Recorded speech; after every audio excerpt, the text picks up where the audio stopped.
There's no such thing as work-life balance. None!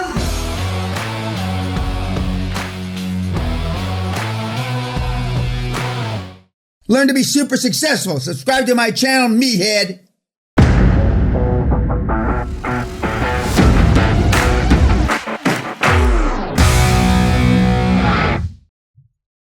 And when I was brushing my teeth, we have these all over. It says believe.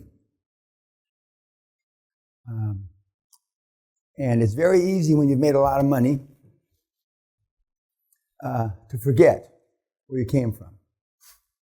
More importantly, it's very easy to forget how you made it. And it's been my experience, when you forget, you start to lose what got you there, and then eventually lose the money.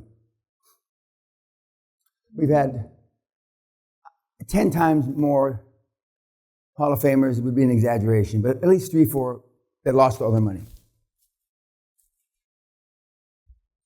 Make 140 million, lose 125 million. Make $1.8 billion, lose $2 billion.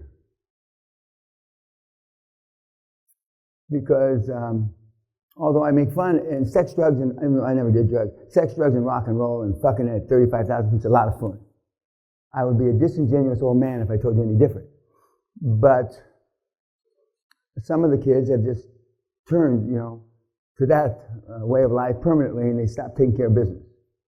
They stop taking care of business. You hear about professional athletes that wind up broke.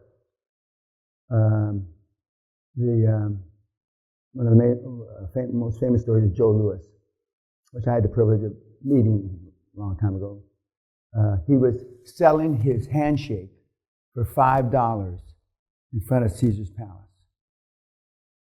Joe fucking Louis, arguably one of the great all-time heavyweight boxers, selling his handshake for $5 in front of Caesar's Palace. And Steve Wynn, who liked him, who was the manager of Caesar's Palace, and before he started owning casinos, it broke his heart.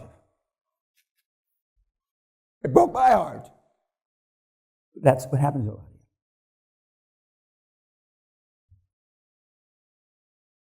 I never forget when we're in Los Angeles downtown and we're having dinner, and I have the kids, which is rarely, have the kids there with us.